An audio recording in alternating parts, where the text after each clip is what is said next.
to another episode of Conversations, the show where we have conversations that maybe not everybody's having, but if maybe they did, then maybe there would be some new things happening in the world of business.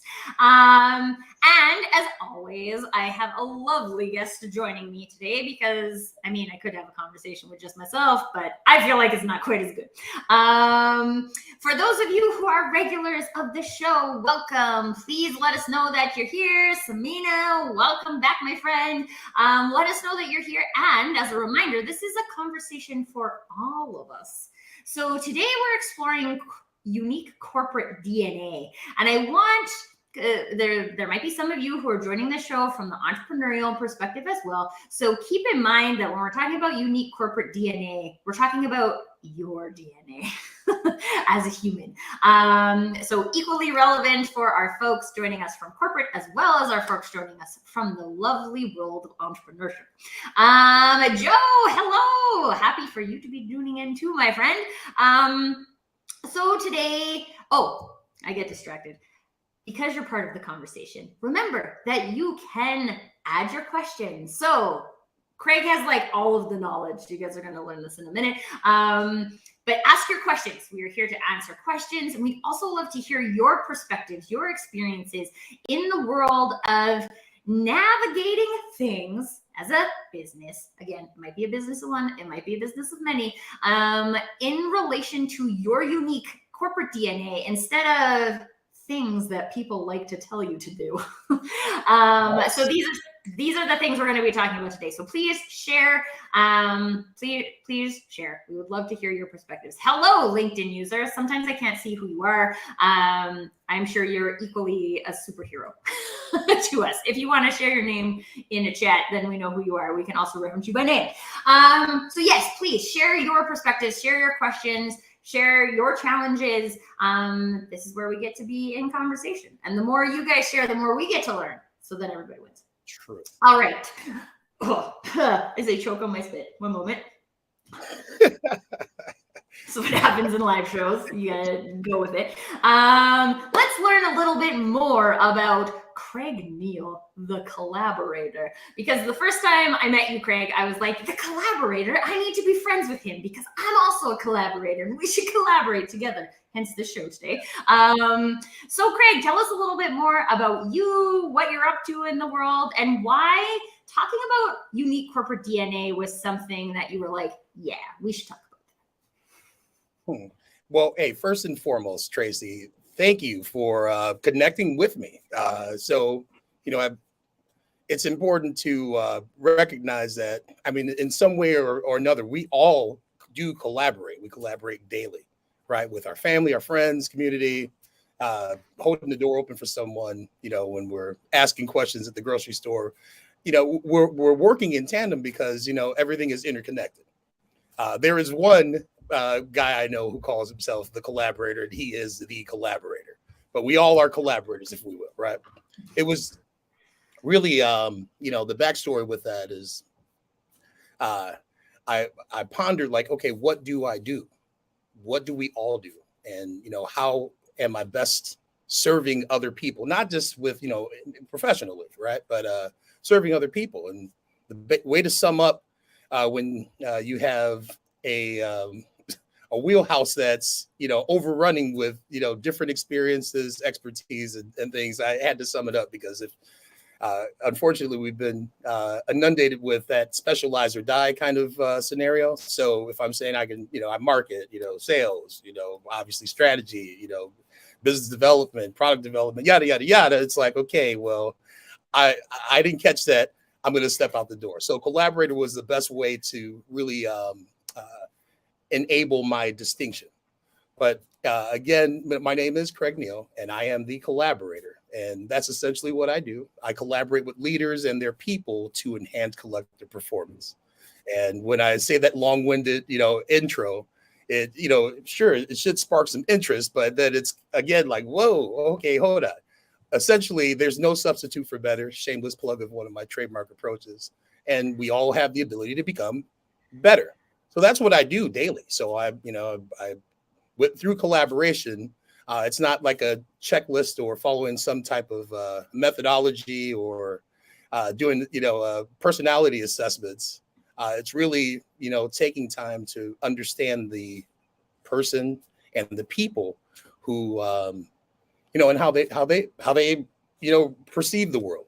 And if we take more time, we get deeper perspectives, even some things that might, enlighten us. So, and I have, I guess the best, position to do that. This Saturday makes 26 years of professionally collaborating with people, though I probably didn't call myself the collaborator, then I was just Craig.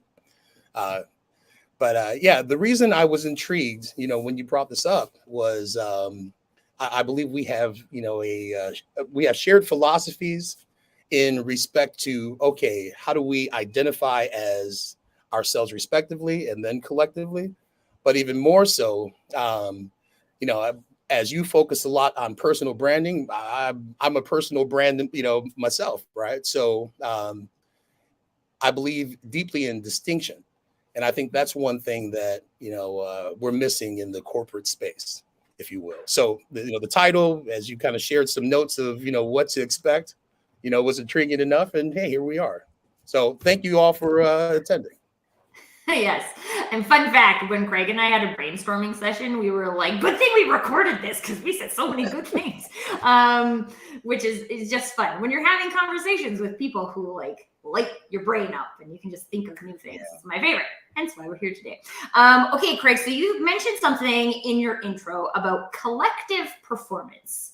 Mm-hmm. So let's start the conversation there and look at what kind of contributor is the corporate DNA when we're looking at collective performance? Like, how does that contribute the DNA of the organization?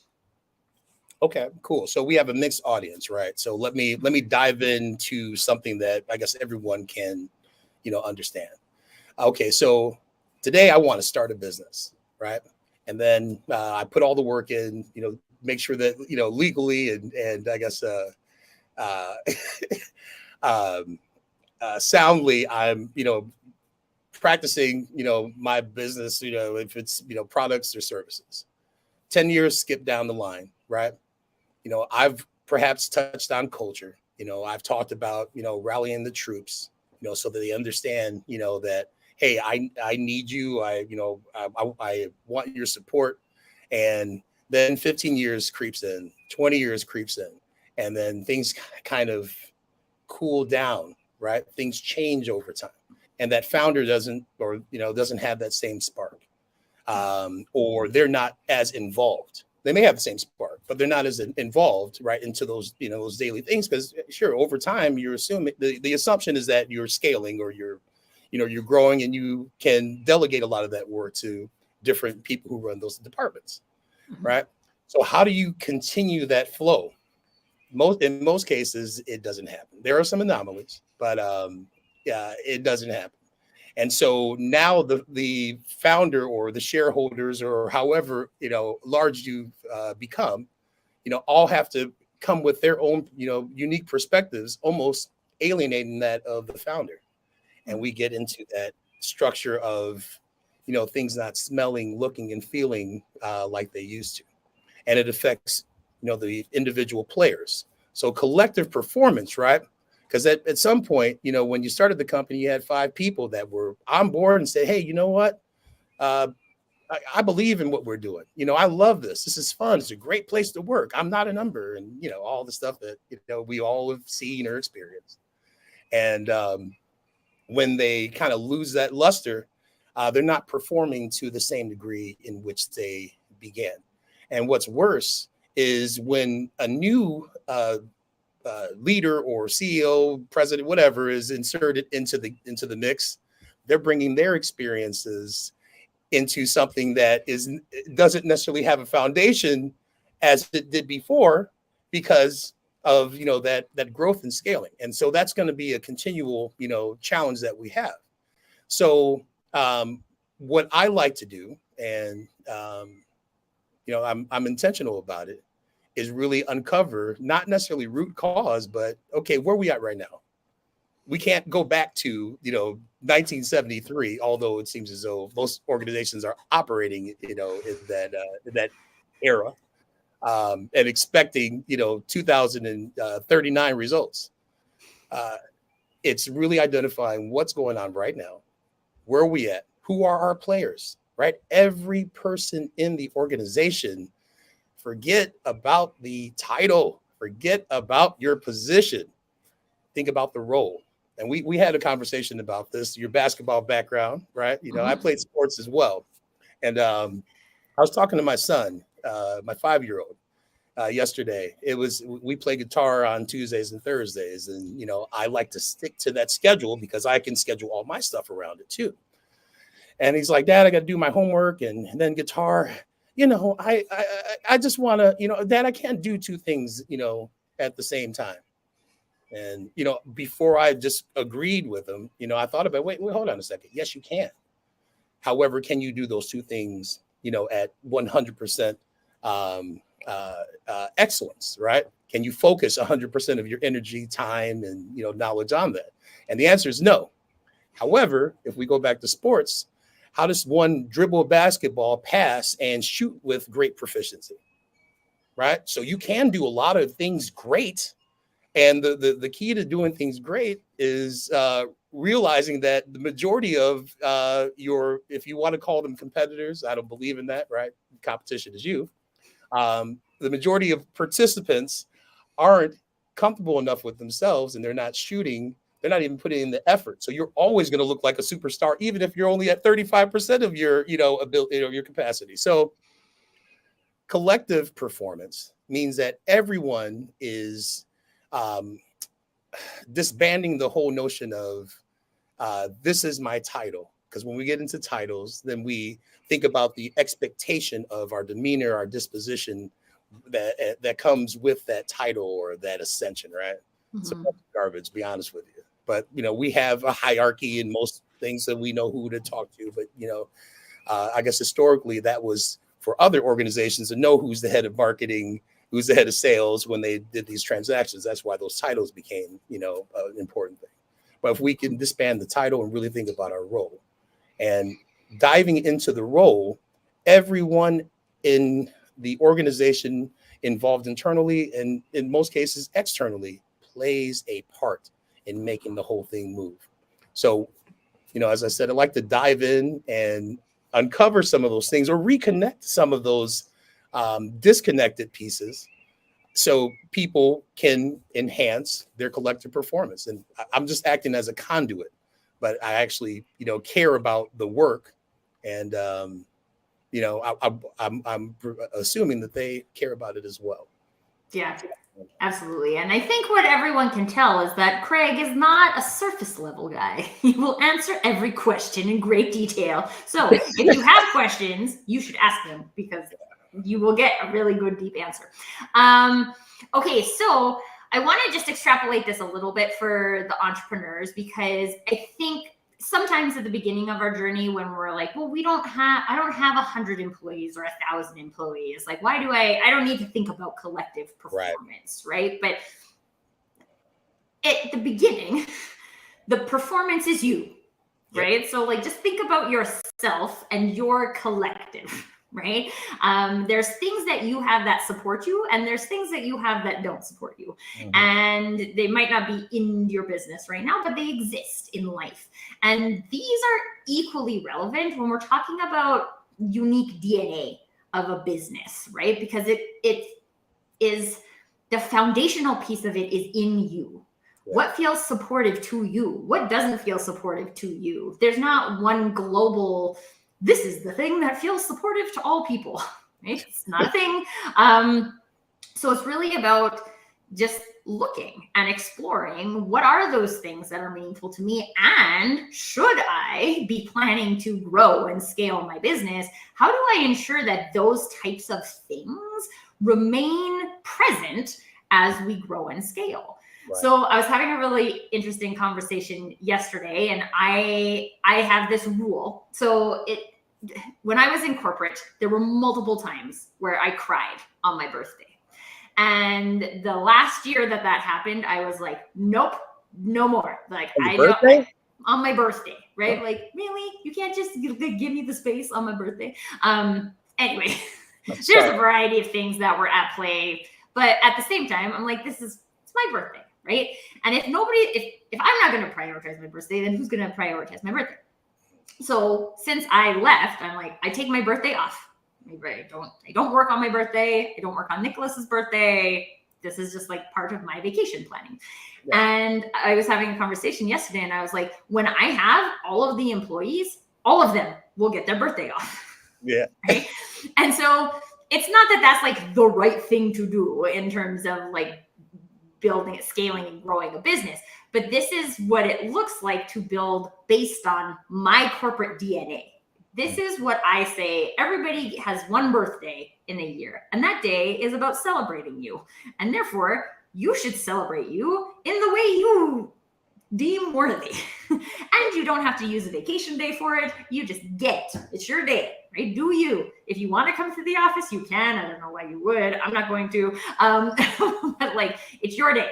And I just always see these types of things as like the real the DNA, right? The underlying DNA underneath all of the like processes and systems and tasks and to-dos and hierarchy and all the things, that there's like these things that make you unique as a business. I'm not saying you don't need those things, right? Like I think it's good to have process. It's good to have like it's good to have legal requirements met, right? Like it's not that these are bad. It's just that there's, I don't know, Craig, I would say like there's a way even to like implement process based on your corporate DNA instead of just implementing process for the sake of implementing process.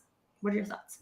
Oh, agreed. And, that's nice that you are sharing or passing down that tradition that you instilled, for yourself personally. And yes, I mean, at the end of the day, your door's on, I mean, your name is on that door, right? So this is what we do around here. Sure, that goes into culture, but more so, I think a lot of entrepreneurs or those who might even be in like the small to medium sized businesses uh, confuse policy and standards, right? So hey, the birthday thing, that's big to me. So it's so big to me that I'm going to make sure everyone follows that. What's a priority? This is how I felt on my birthday when I was in the corporate world. So now I want to make sure that not only, do I take care of myself on my special day, I want to offer that to you guys.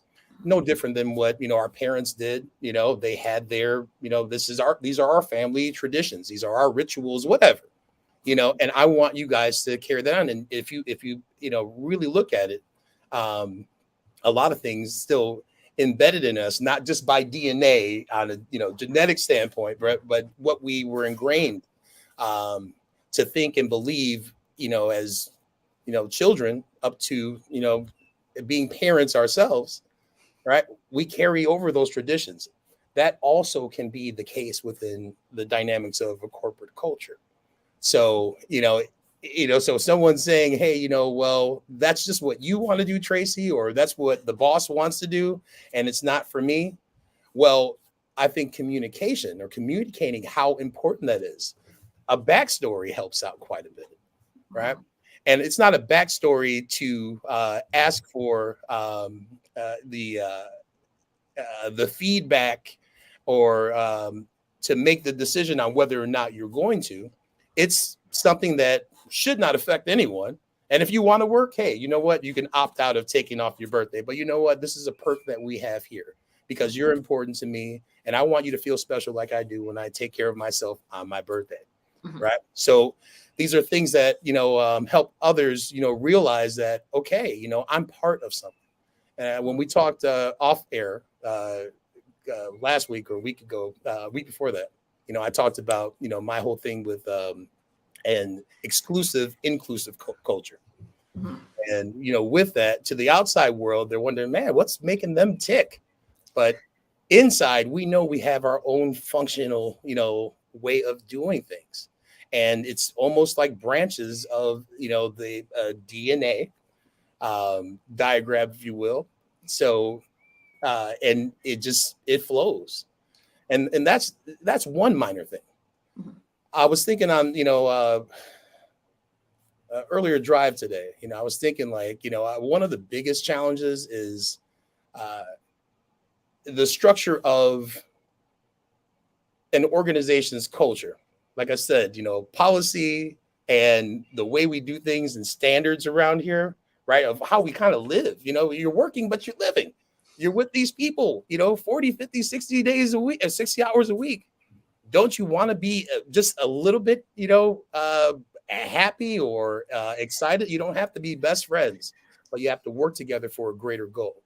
And when we have all of these things that are from language that's, esoteric, they're not catching on. So the founder might have, a way of seeing things. The leaders of those respective departments might have a way of seeing things because they're seeing them through a different glass, right? But the rest of the team, the front line, the salespeople, they're not really catching on. And I always like to share with my clients, like, hey, hold on, let's look at these. We have, 20 values. How do they, how do they make sense, in a practical day, how we function? And also, can you take it home to your kids, and can they recite each and every one of them without a long explanation? You probably want to start there, right? And for when I put my videos up and everything, I talk about like organizational development. That's a passion I have, right? And so I jump into culture. Most people don't think about strategy and marketing and all this other stuff that I'm involved in, right? But I go to the heart of that because that's really what it is. If we're going to talk about DNA, how do you recognize your people? And one thing that I must say, and I do not use that word EMPLOYEE. I believe it connotes ownership, right? If you call your people, staff members, partners, teammates, my crew, whatever cool, funky word, younger people are saying these days, I've got a couple of them too. I like peeps. Yeah, peeps. Oh, yeah. I think I have seen you use that quite a bit. Or other people respond to, well, there you go, spreading some more of your sprinkle, right? That's what you do. Distinction wins, right? So in this, exclusive, inclusive culture, right? We're taking the time to represent them. Too often do I, rub shoulders with, leaders of organizations that say, yeah, our the naughty word, our EMP, blah, blah, blah. They love us. It's so great. We're growing, our EMP numbers. See, I'm that particular about saying it. I don't want to mess up. And sometimes I slap myself in the wrist, but I challenge everyone, give it a shot. Whether you're a solopreneur, stop calling. If we're going to say someone, who's solo or an entrepreneur, stop calling yourself president and CEO. You're only doing that because you have an imposter syndrome. It's true, right? Boom. Hey, I run a company, Craig is going to tell it like it is. or I do this. This is what I do. Stop saying the word. Well, I guess I can say that. Try. See, stop saying try. Tell people you're attempting. Tell people you're developing. Because if you say these words that are pushing you further and further back to that feeling of being an imposter, it'll take you longer to accomplish it if you do that at all. Yeah. Right. So if you have a team, call them your special name, and maybe you can get a consensus and see what everyone likes to be called. And if they see you. Yeah, I don't know. It depends on how big your team is, but it's funny because as you're saying that, Craig, what I'm thinking is like, I teach a cardio dance class and I have people who pay to take my cardio dance class. Mm-hmm. They're not my clients. They're my team. Every time I send them an email, I'm like, hey team, that's how I see them though, right? I see them as my team. So have you seen, like, in the work that you do, a successful transformation in the language, moving from like that very hierarchical language to like, hey, we're all here to go on this journey together to accomplish a thing? Yes, I have, and that's why I'm the collaborator. I've been very successful. I'm 26 years, right?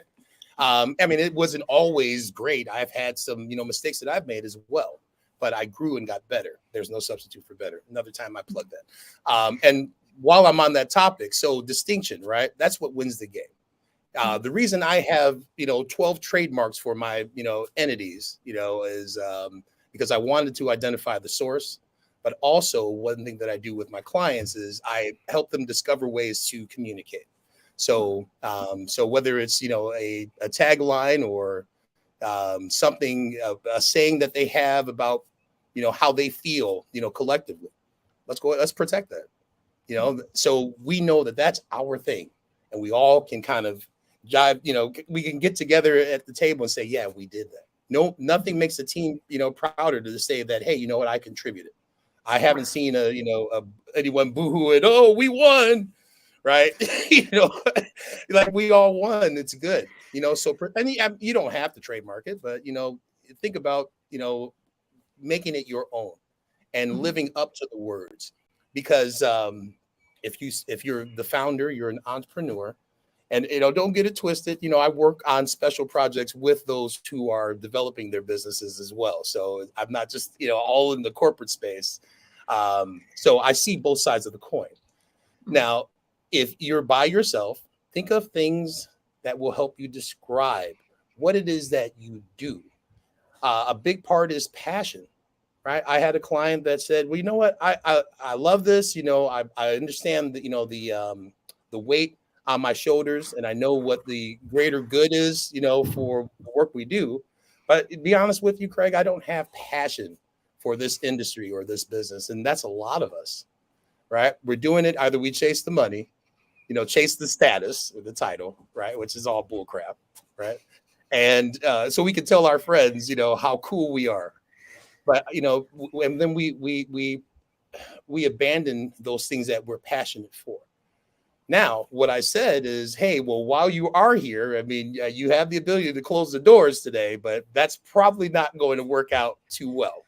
So perhaps you can identify with things that you've already experienced. Think of something that was a positive win throughout your career, and see how you can apply it or correlate it, or remind yourself, like, hey, you know what? If I was able to, disable bombs in the Army, then heck, I could do this too. And you find that passion inside. Take some conversation, take some reflection, and also it really takes some time to put it in practice, because we can say, hey, I'm yippee and excited about doing something, and then it drops. We can go to a conference and get hyped up. Yeah. And people, please, I have to say this, Tracy, please don't become, a sycophant of, the folks that are on stage, woohooing about things that they did 25 years ago, right? They're meant to motivate you, but only you can motivate you. It's intrinsic, right? So take it as a way for them, or at least what you can pull is some inspiration, be inspired. Like, hey, if that person can do it, they gave me their story and all that stuff, then I can too. But you got to do it in your own unique way. And as a collective, we all bring those traditions from home. We bring those traditions from, etiquette, at the country club, or, at, Burger King. I don't want to get in trouble, Burger King. We have a way of doing things. Our experiences from other professional pursuits, our experiences from teams, bring that whole thing there. And when we focus on the collective and think of cognitive diversity, as opposed to our social stuff, we can think of our minds being the tool to connect. Because now I can contribute better than I could if I were, if I had the same experiences as someone else, right? I can bring that to the table. Well, back in 2015, we actually experienced something like this. Here, let me share it. But the leaders, right? And even if you're solo, right, you have to start. If you start it now, this will help you. Make sure that you're creating an environment that is open to listening to other people, right? You're not that smart There's someone smarter. There's someone out there doing something they're off the radar, and you don't know they're going to bite you in the butt. Your competitors aren't the enemy, right? They're probably great people to collaborate with. If you would just, disarm and reach out, be open, have an open mind. Things change when you listen to other people. But yet we have that challenge of I'm an imposter. That's stopping me. Or in order to find self-worth, not just, in my personal life, but in my professional life, I gotta mirror what someone else is doing. And now I have strands of the wrong kind of DNA because it's not, it's not mine. It's what I think I should be. Right. Did I go and on I too think no. I actually think that you came to a really awesome place, because there's a couple of comments, and I think we can tie some of these things together. So Rob is sharing, policy is what we hide behind. Yes, Rob actually brought the two of us together. Oh no, Craig, we lost your video. I'll give you a second to get it back while I read the comments. Policy is what we hide behind when we don't want to take responsibility, which I think is an interesting point in itself. And something that Samina also shared isn't the company DNA the culture? And if you do not have a strong force keeping people aligned to the culture, the people start to form the new culture. And this is where the disconnect happens. And I think there's an interesting conversation here talking about policy and culture, because theoretically, see, my timing was perfect.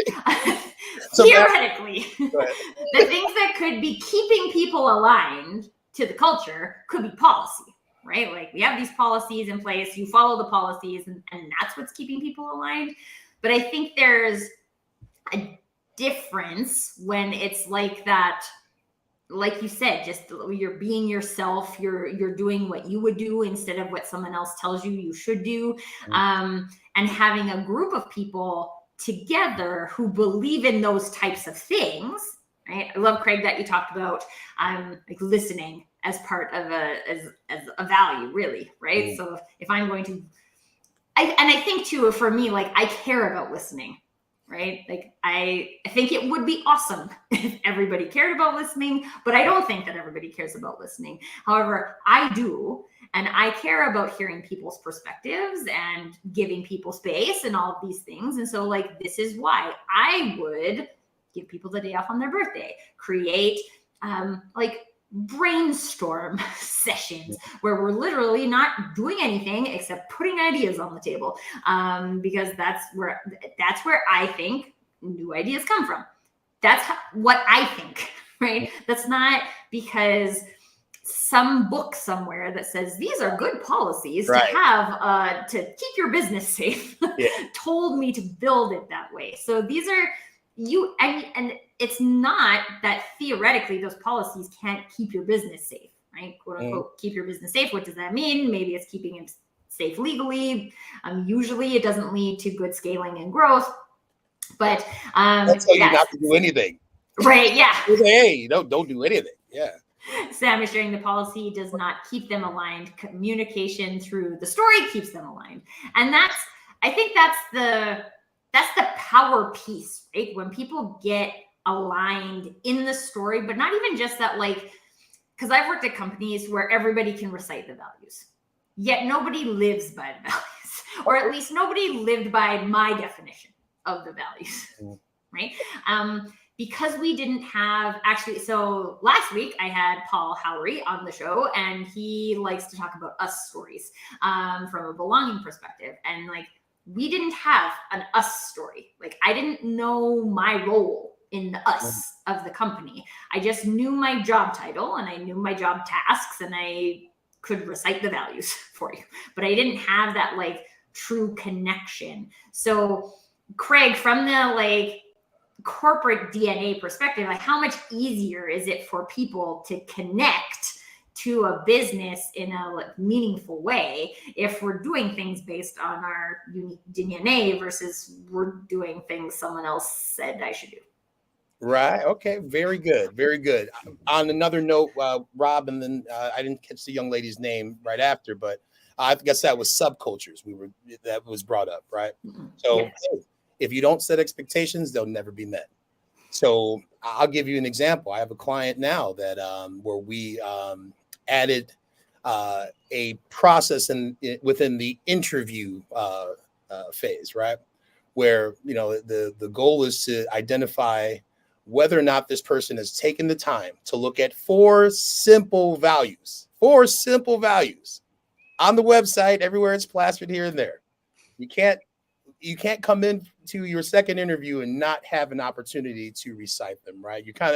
Nothing is guaranteed. People are fickle, so but if they come and they recite them, then we know that they've been just studying them to pass the test.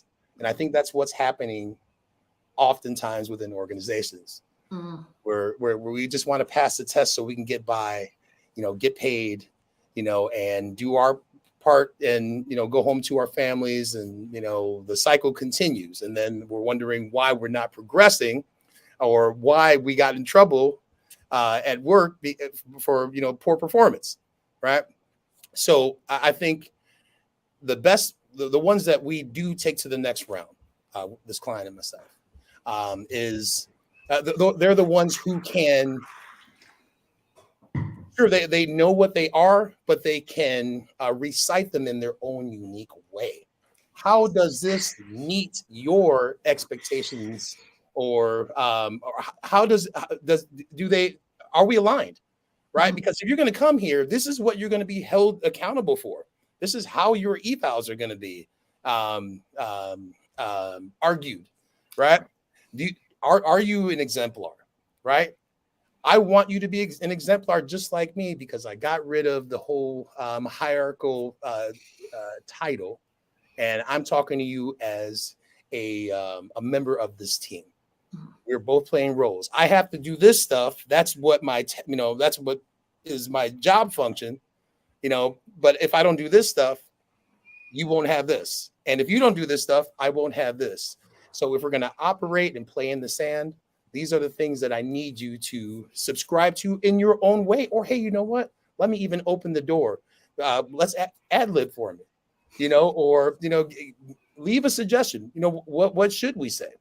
And that might kind of fly into that our story piece, right? I don't want to hear what, great grandpa Rogan did, 200 years ago, because that's 200 years ago. What's happening right now, and how can you be part of this? However long you're here, So let's make it right for people. But when you're looking for that candidate, and everyone needs someone, the job market kind of, yeah. The job market is crazy right now. It's like crazy on both sides.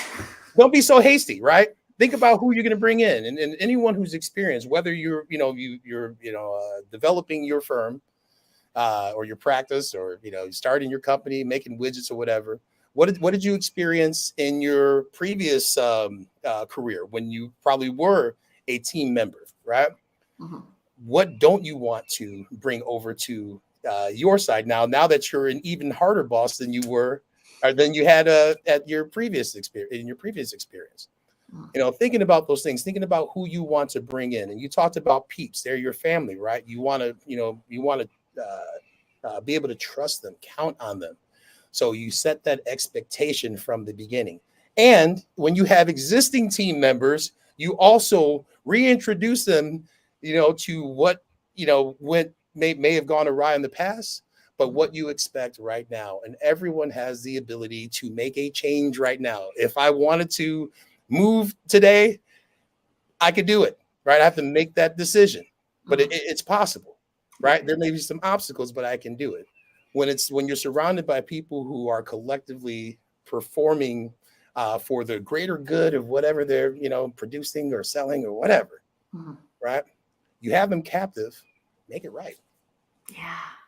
I love what you said about like letting them say it in their own words, because I think about this quite often, right? Is that we have these values, and like, quite honestly, on the management level, we've never even talked about what these mean, right? Yeah. Like, what does this mean to you? Does that the same thing as it means to me? Check Are box. We aligned on our personal definition of this? Because if I think like cares about or being a team player, right? Like, Okay, I have a specific definition of that, having Yeah. been playing team sports, and like that really is like individual contributor, like working together as a team, and like being a leader or being the like ignition, like that. There's always that person who's like the hustle excitement person, right? And not everybody is it, but because not everybody needs to be it. There's just one of them. And there's like always the person who can like calm everything down when everything's getting like a little bit too Yeah. over the top, overwhelmed, right? And like, not everyone has to be all of those things. Mhm. And it's awesome when somebody is those things, and also that somebody is celebrated for being that thing because of its contribution to the team. But if we don't have a joint understanding of what these things are, then we don't even have, I mean, this is my perspective. I'd love to hear yours on this, Craig. Like, can we even create our own version of these values if we don't really have the space created to explore what it means? Yeah. Well, that's the key, great you brought that up. It's the space, it's the environment, right? And hey, if you're in charge, if you decided that you wanted to start your own thing, or you have started it some time ago, you're in charge, right? Mhm. So create the environment that's conducive to what you actually want, what your people want. It doesn't hurt to ask, it doesn't mean that you have to do what everyone says. Mhm. It's just like, hey, I want to know this is, and tell them why you're doing it. I want this to be the best place to work, not because we won some award, or, or I was awarded, I like to make fun sometimes, 70 under 70 award or something like that. Not for the accolades, but for the goal. What are we here for? Why are you trading your time for money here? Mhm. It's got to be more than just trading time for money. And if you feel that way, how can we make that better? I want you to really, really enjoy being part of it, because you know what? It reflects on all of us as a team, and also the people that we serve outside of this place. Yeah. So I like to always dive into, I guess, the organizational aspect before I start doling out, hey, well, this is how you can scale your business, and, let's deploy this. And because if people aren't on the same page, we're not going to get anything consistent. But I like when, someone says, hey, Robbie, how I heard you got that new job. How is it? It's all right. That's not fun. But hey, Michelle, how, what's going on with that new company that you started work with? Hey, let me tell you, they're doing this. Did you know that we have this? And in 20 years, we're going to, look, really, that's your ambassador right there. Right. But you Yeah. set that expectation in the beginning. So those who are, starting their businesses, or, refining and retooling their businesses, here's some, food for thought. Think about what that future is, and things that you can do to inspire your people. Stop worrying about being told that you got to motivate folks, because they're not going to, if you look at the pandemic, post-pandemic, they don't care. What's in it for me? What's in my best interest? And you have to really have conversations with your people. If you only have one person to rely on, or, you need a trusted advisor or something like that, who can, be a sounding board and all that, reach out to Tracy or myself. But, nonetheless, you can start to develop that, and that'll help you if you plan on scaling, or you plan on kind of, staying, slim. Slim is cool too. What's your goal? Do you want to, be the richest organization in the world, or you really want to do something impactful? So you could probably do a little bit of hybrid of both, but you have to decide, so which direction you're going, and how you want to set those expectations for your exclusive, inclusive culture. Yeah. Okay. So you've touched on passion a couple of times, Craig. Mhm. And for those of you who are interested in diving deeper in passion, you should check out Passion Break on Wednesday nights at 6 p.m. Yeah. Eastern with yours Mhm. truly and the lovely Kira Day. We talk in depth about a lot of passion related things. Great stuff. But I'm wondering, is this like, this comes back to the corporate DNA for me, right? Like, I believe in being passionate. I believe in living a passionate life. I believe in finding ways where people can feel passion at work. I believe in those things. Therefore, I feel like as a business, I can create those things. What about the people today who are like, oh, I don't know what I care about. And so I've taken all these books, and it's not that books are bad, right? Like Scaling Up is one of my favorite books. Thank you, Bernhardt, right? Like it's got good stuff in it. And there's just like, actually one of the rules is like, you need to be different, right? Differentiation is the thing that wins at the end of the day, which means this is based on your corporate DNA. My DNA is innately different than anybody else's. Sure. And so in order to be different, I can be myself and build on that. But let's just say, so first off, I should frame, I don't believe there are bad values. Mhm. Right? I believe that people have different values and they value different things in different percentages along the scale at different levels, but that like valuing innovation and like doing everything to innovate is different than valuing passion and the human experience. And not one of them isn't better or worse than the other. It's just that we're talking about building on what is you. So, Craig, some of the things that I have noticed is that there's people who have, I guess I'll call them performative values. Yeah. Right? So, like, these are our values, but like, that's not what we live by on a day-to-day basis. And what we live by on a day-to-day basis, I would say, is actually closer to the company DNA. Right? This is how we do things, and we don't think about it. This is just how we do. It's our DNA. So what are your thoughts on like being authentic to your corporate DNA when maybe the world is saying, no, it would be better if you were like this. You really should be a team player. Are you talking about the entrepreneur or beyond? I mean, like this has been, I mean, quite honestly, I think a lot of people in the entrepreneurship arena, they know their values, but they don't have clarity enough on what they are. Because I think our values inform our behavior, right? So like we all behave in specific ways. Samina is sharing an example about during a performance review Friday. She thought she was doing the right thing. Her manager thought that was not the right thing. They were misaligned, but Sam has her way of showing up authentically, and this is what I would do.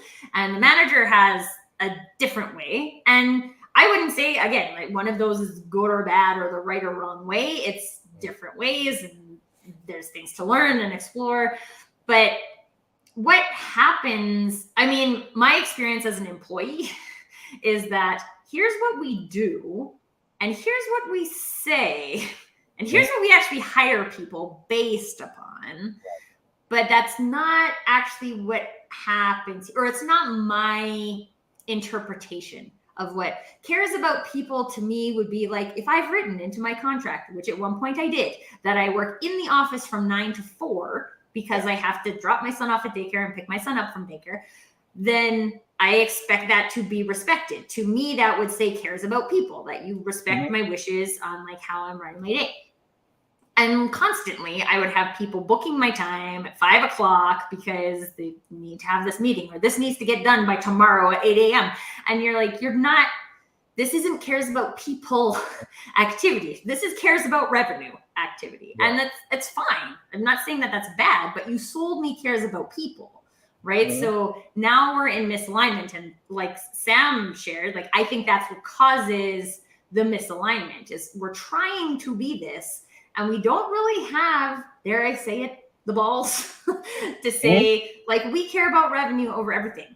Right. So if you're a person who cares about revenue over everything and you want to make a lot of money and you want to make like, I'll say that, and then I'll attract those people, and then we'll go make a whole bunch of money together. And because there's people who have different needs and different wants on their like work-life balance and things like that, right? It's just, it's not wrong. So I want to talk about those things, like performative values versus connecting to your actual DNA values, and how can we find the confidence to say, like, this is who we are, like it or leave it. Okay. Hey, you know what? And that's why I asked, okay, are you talking about, an organization that, structurally has scaled. Yeah, or, I think at this point we're talking about like we at least have anyone. a handful of team members now. Right. Yeah, you Okay, could okay, just so have one like virtual assistant even. Right?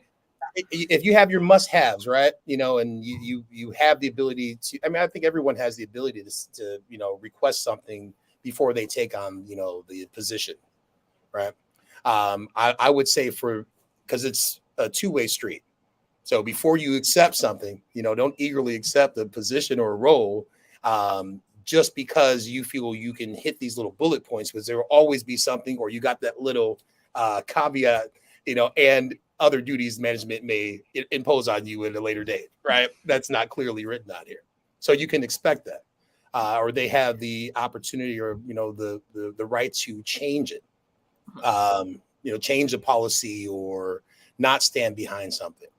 And if the biggest issue, with alignment, and I do this with the C-suite, I have, align your C-suite with Main Street, another shameless plug.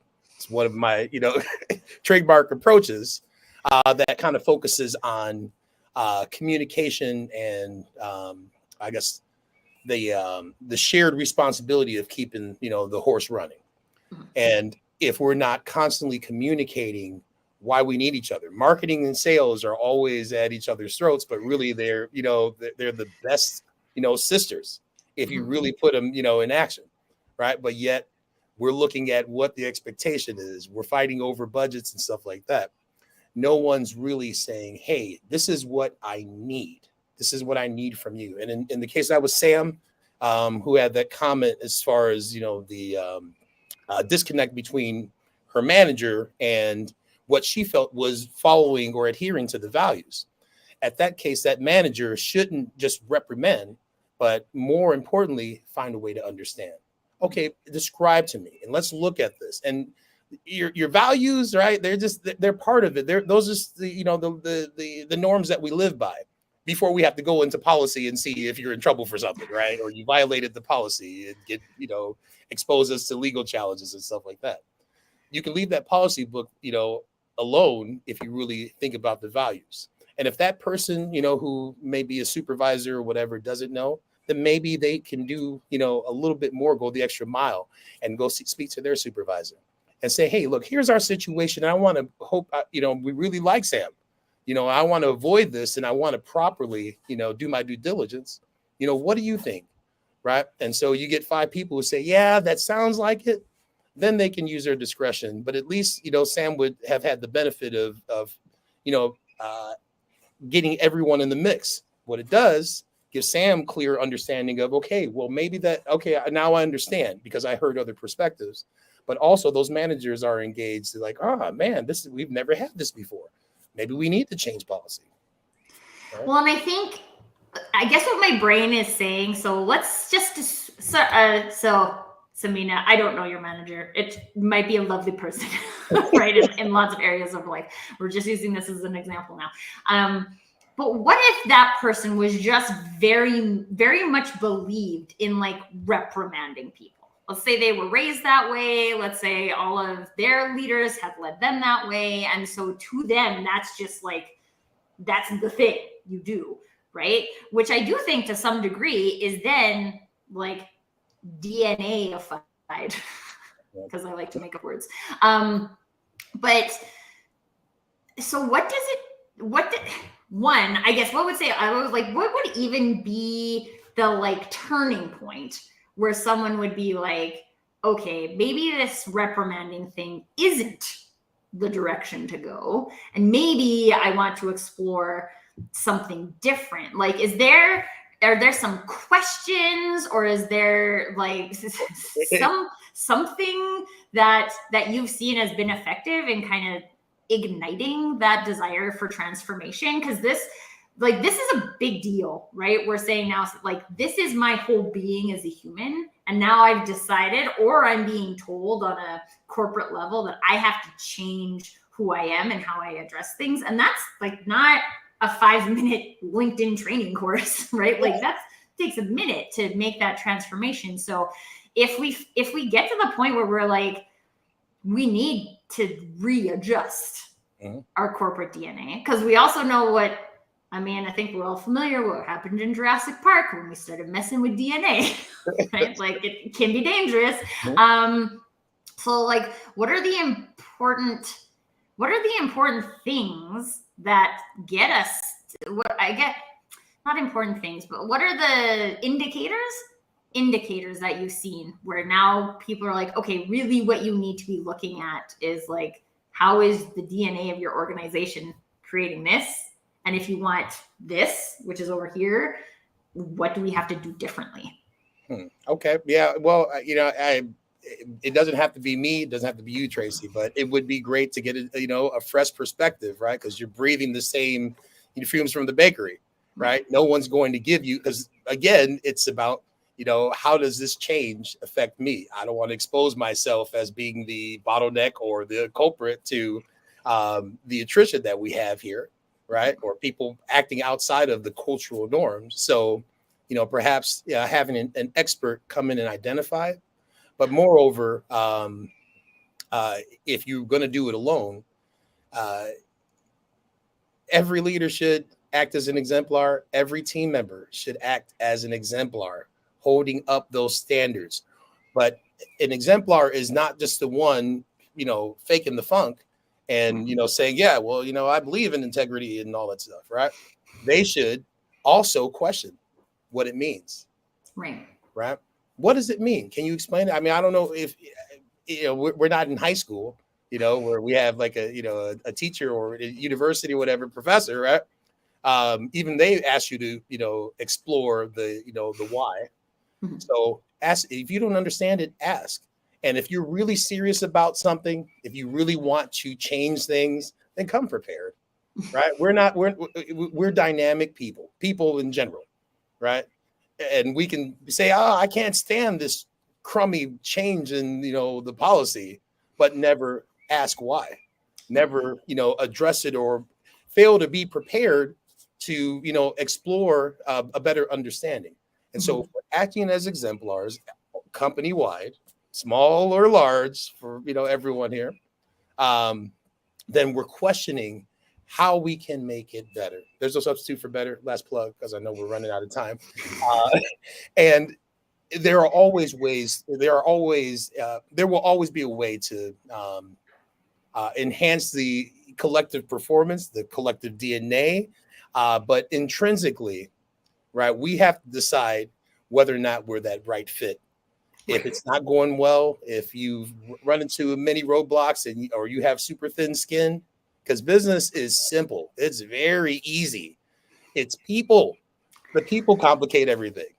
So, find your ways to, connect, communicate as much as you can. Communicate those values in everything that you do.